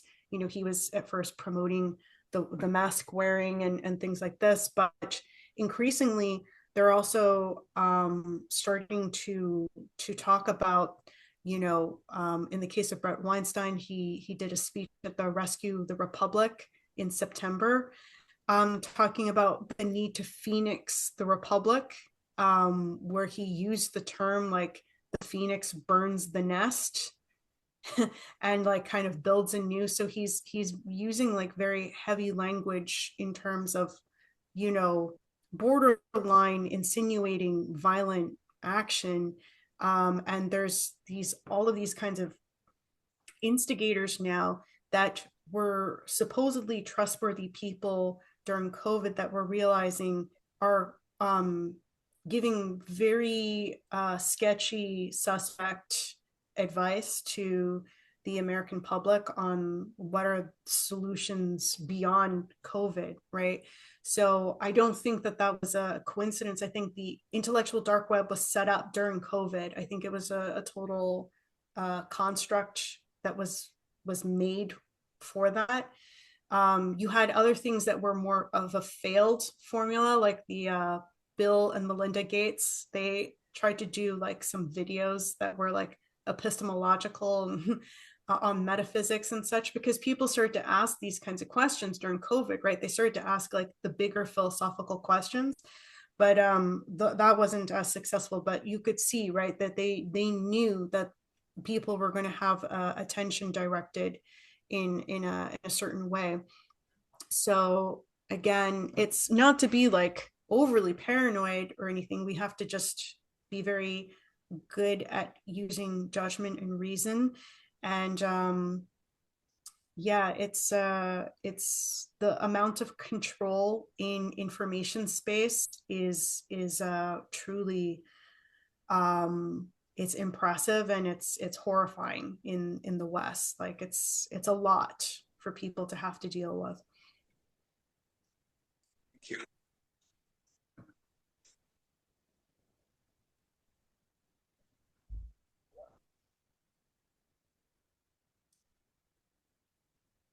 Well, a small question, if I may, if there's nothing else at this point. Cynthia, the Knights of Malta, to my shame, I've never properly understood what that is. Could you elaborate on what the Knights of Malta thing is? So the Templars, the Knights of Malta, they were called Hospitaller, and then they were later on were called Knights of Malta. But basically, you had the Templars first, and again, there's controversy over exactly what happened for them to, have to go underground, because I don't think that they ever were completely disbanded. And there's a lot of evidence to show that they later on were implicated in the formation of the Scottish Rite. But that's another story. But the Templars were, instituted by the Vatican to I think part of it was that there was a big Muslim influence in Europe. You had the Al-Andalus in Spain. You had like the Islamic Renaissance was affecting Spain and Sicily very clearly. And it was, I think, a positive thing. You had the House of Wisdom, you had the sharing of Jewish, Christian, and Muslim scholars who were all studying together at these types of universities. And you had the Spanish Inquisition that was, I think, formed to primarily push back on this, but also to contain, I would think, as the positive aspects of the Islamic Renaissance. And the Templars were formed as well as part of this process. The other thing about the Templars is they formed the first banking institutions too, in order to move around money. But for whatever reason, they were considered, I guess they were getting too big for their britches, and they were taken down a notch. And so the Hospitallers basically took over the assets of the Templars. And so the Hospitallers continued on, and later on they became known as the Knights of Malta. But these were all Benedictine Catholic militant orders that were started up. And the Benedictines would also influence the Jesuits. So all of these militant Catholic orders basically all draw their source from the Benedictines and the Cistercians. And the Knights of Malta, they end up getting their newer name because Amalfi, who is in, it's like near Naples in Italy. There's the Isle of Capri area, which is known for all of the occult activities to this day, but it started during Tiberius's time. A lot of weird stuff was going on there. The Knights of Malta had their headquarters with Amalfi in this area, which again is he was also a Benedictine, and so there's a lot of this weird occult aspect of things as well that's around them, and again, there's just this weird idea of the Kingdom of Jerusalem, and pretty much feel like a fanatical view, but it's to ultimately, I think at this point it's about world domination as well, but based off of, it seems, a Manichaean ideology again of this weird, you need to embrace the evil in order to release the world, because they actually feel, a lot of these groupings, they, like the Scottish Rite too, under Albert Pike, they'll describe the Christian God as actually a tyrant who's been, oppressing us, and we need the Lucifer to free us from this oppression, because we've been lied to. We've been told that this God is, the good God, when in fact it's the bad God, so forth. I can't really speak in better specifics right now because I'm still in the middle of looking into it, and I mean it's very, very weird, and it's it's hard to have a clear foundation for it. But the Knights of Malta definitely share in a sort of weird end times ideology as well. James Angleton was very influenced by this, who is a major player within the CIA as well. And there's Catholic mysticism that's involved in this as well. The Jesuits also, again, very much ascribe to this, but it's hard to really know at the end of the day what they view for worlds, because I think it depends on, it's different on the different levels of understanding as well, because there's a lot of lies, and there's a lot of Delphic initiation rites and so forth. Sorry, I'm a little bit tired and I just like rambled, but yeah. Thanks a lot, Cynthia. Thanks a lot for this elaboration. Extremely instructive. I mean, The rest, by the way. This question of secret societies, I think, I mean, this is also something that comes always to my mind. It's very confusing. I mean, we have the Skull and Bones, we have the Bohemian Grove, and you mentioned Angleton. I mean, Angleton, I read in this, he was very much, I think, involved in the John F. Kennedy murder. I read the book Mary's Mosaic by Peter Jenney, which was this very, when you have read that, then you are a conspiracy theorist by definition. I mean, it's really the CIA conspiracy to murder John F. Kennedy, and then also the lover of Kennedy, the Mary Pinchot Mayer, and she had a diary, and Angleton is involved. I mean, it's so huge. I mean, I wonder if one person can really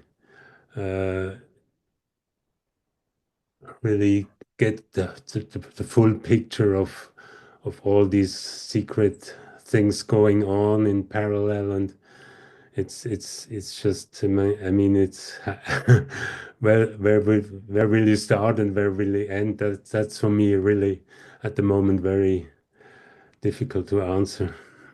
Yeah, there's also the angle of Ferry. What's his first name? It's not James Ferry, is it? Because you had Clay Shaw and you had something Ferry who was working with him. He was a Catholic priest, but if you know the character of Ferry, like he's like a very erratic, unstable person who, you know, was working with paramilitary organizations and was like a super, you know, suspect person, but he also was a Catholic priest. And there's this thing of the wandering bishops that was also a phenomenon in the United States and further, which again I have to do more work on. But it seems like he was a part of this network, which again brings in the whole, because there is a Vatican Gladio, and I've done some work on this already. That the Vatican has been involved in indirectly funding Gladio. So, you know, when you had these Catholic fascists, like it was not a coincidence. You had a lot of them in France as well.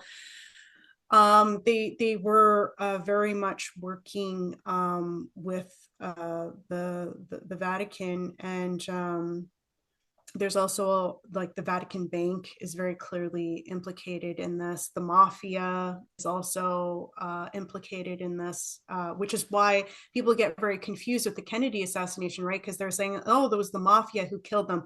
No, it was the CIA who killed him. No, it was the FBI or whatever. It's like, it's all of them. It's the OAS, it's all of them, because they're all part of the Gladio network. It was a huge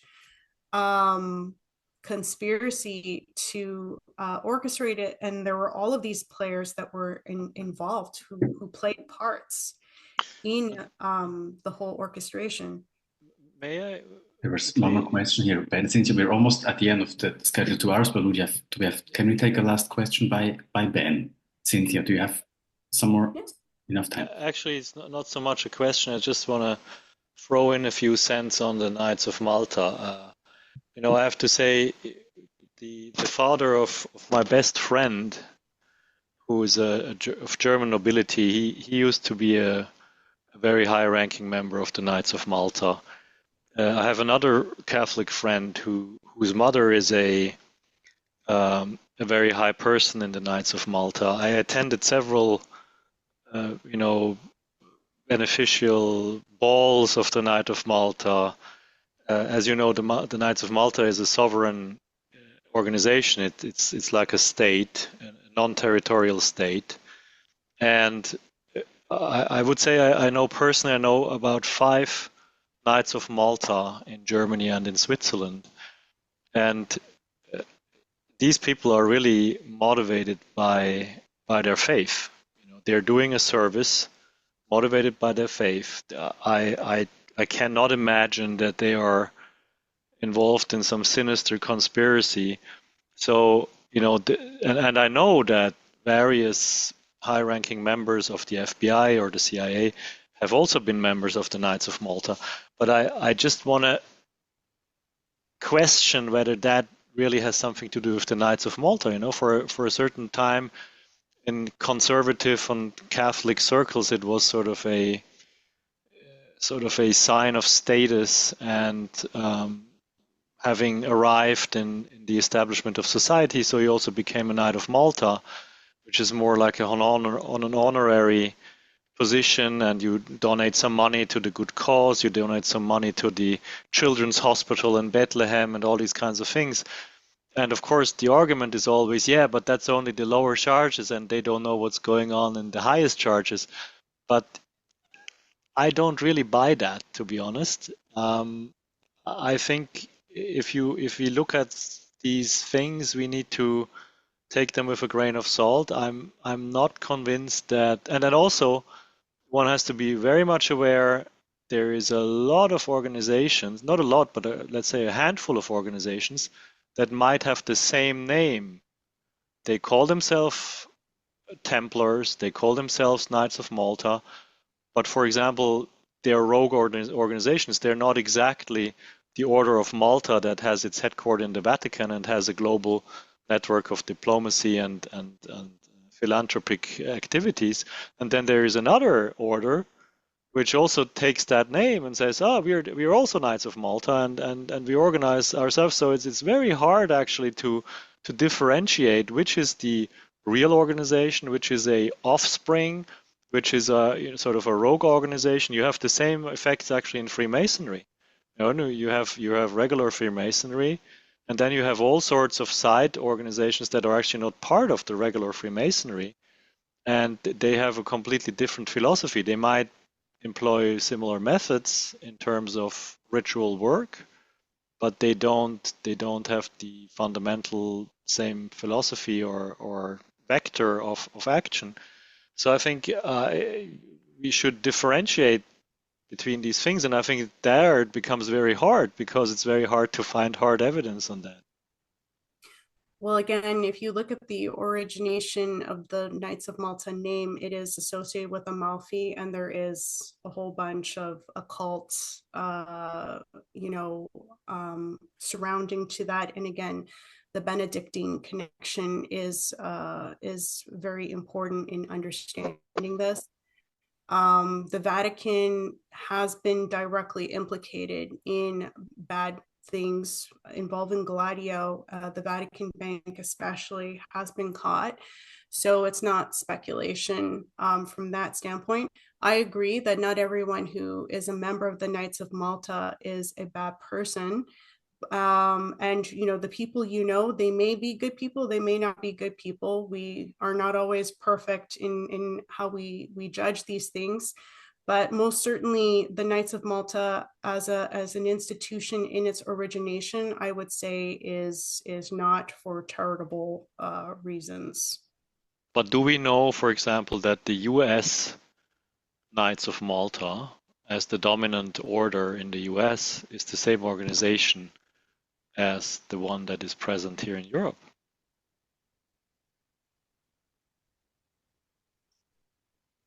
Do we have evidence on that? Is this under the same rulership, legal form?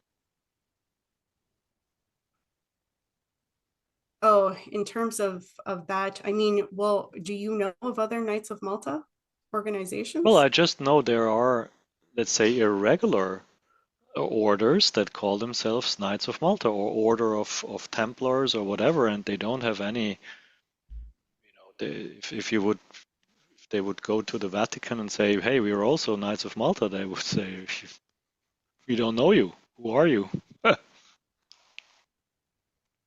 So I'm just saying, I think it's the picture, and I'm not saying what you say is wrong. I just say it's a very, when you deal in these societies, it's a very, very complex field, and there is a lot of people who emulate others and have other nefarious purposes and stuff like that. Part of the Knights of Malta, this is not like, a fringe group. So unless you know of another Knights of Malta that they're referencing, I don't see why you would go necessarily to this conclusion that there's a different Knights of Malta that they're a part of.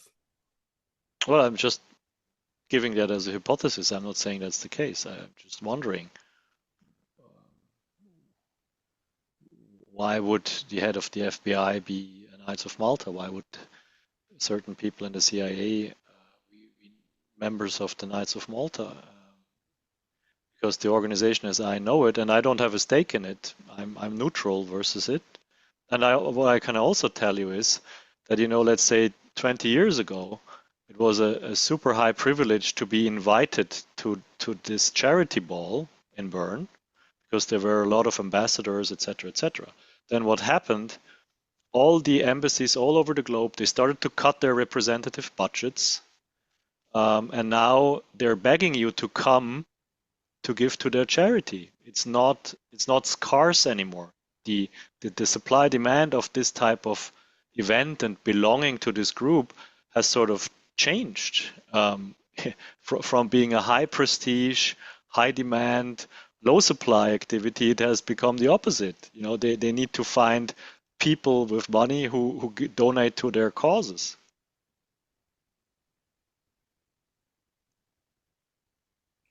Because the type of people who were flattered in previous times to be invited to these events, today they don't care about the Knights of Malta anymore. They rather go to the WEF.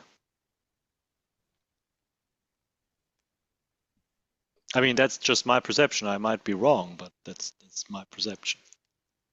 All these orders and all these esoteric organizations, they don't appeal to our generation. They don't have the same clout as they used to have in previous times. It's my impression, but I could be wrong. Look at the Freemasonry in the US. Freemasonry in the US had a lot of problems getting new members. So what did they do? They slashed the whole selection criteria. They slashed the whole procedure of going through the ranks, and did all the 3 degrees in a one-day workshop in order to still be able to attract people. So, and if you look at the lodges in the US, they're all sort of dying down. They have great buildings, but they're all decaying. So I think my personal impression is all these societies, they probably had their peak somewhere in the 50s or 70s of the last century. And ever since, their importance has been coming down a lot, because the instruments of the power structure shifted to other networks and to other forums. It's my personal suspicion. I would say that the form and the institutions might change, but it's still the overall ideological framework. And the Knights of Malta ideology is a very old ideology, and I don't see any evidence of that ideology having changed. The World Economic Forum is another expression. All of these things that I've been discussing with the presentation and so forth are you could say different faces of what is ultimately the same ideological belief system. And Matt has done more work on this, but like even, when you have the Knights of Malta versus, the Jesuits versus, the Sibylline type mystery cults and this sort of thing, first of all, these things are clearly being brought back, that were thought to be obsolete. The Olympics showed how clearly they want to bring back these types of ideological conceptions to the masses.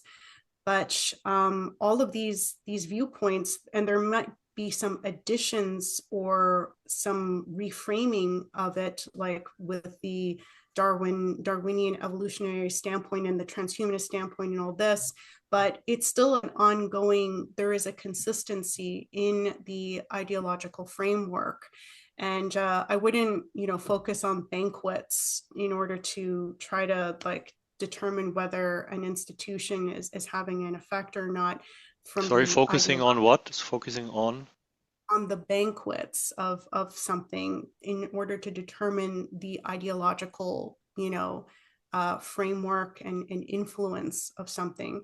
So like the World Economic Forum, for instance, is not separate from this apparatus. In my viewpoint, it's another appendage, and they're always thinking about how to get the younger generations interested in something. So I agree, the younger generations are not going to be interested in necessarily these types of things. It doesn't mean that they go away or that they've lost their influence or their wealth even. It just means that there's another public face that might come up during those times. And you saw it in the early 1900s as well, with the Fabian Society was a different face for the same thing, which was the round table concept. Ultimately, there might have been some disagreements on like some details, but the overall ideological framework was consistent with itself. And again, the Vatican is a part of this concept. And again, you can see very clearly their implications in this with the dealings of the Vatican Bank. So again, I'm not saying that it's all bad. I'm not saying that everything around the Vatican is bad, although today it's not looking great with Pope Francis and what he represents. And I think that there has been a purge, just like there's been a purge in many of the institutions, including the intelligence institutions. There's been a purge within the Vatican of its better membership as well. Operation Condor was actually, what was happening in Central and South America. There was a lot of purging of, I would say, some good members of the Catholic Church. And there was also a weird, accusation of certain members from the Vatican too, who were willing to read some of the communist material.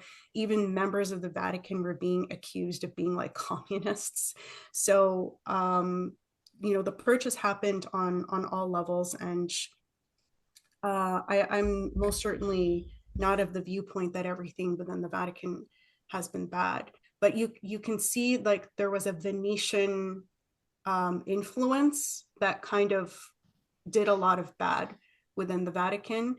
And there's even the Librorum Prohibitorum, where they had like the library of forbidden books, and they had Erasmus there, they had Plato there. They were heavily promoting Aristotelian type works. It's you can see the Venetian influence that was of a corrupting influence in some of these philosophical viewpoints. So there's been like a fight within the Vatican. But again, I would say with Pope Francis, who is a Jesuit, it's been very bad. And there has been a lot of bad things that have happened, especially through the Vatican Bank over the decades.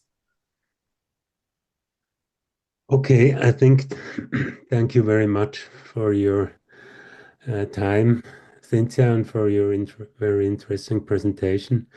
And time has exceeded our 2 hours goal, and maybe we can see you again somewhere in the future if you would be interested. That would be nice.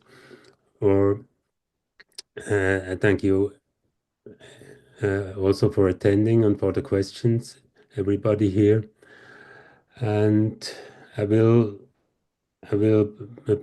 send out the recordings if somebody wants to review something that was going very fast for us, or that would be helpful maybe. So thanks again, Cynthia, Thank you. Thank you. and bye-bye.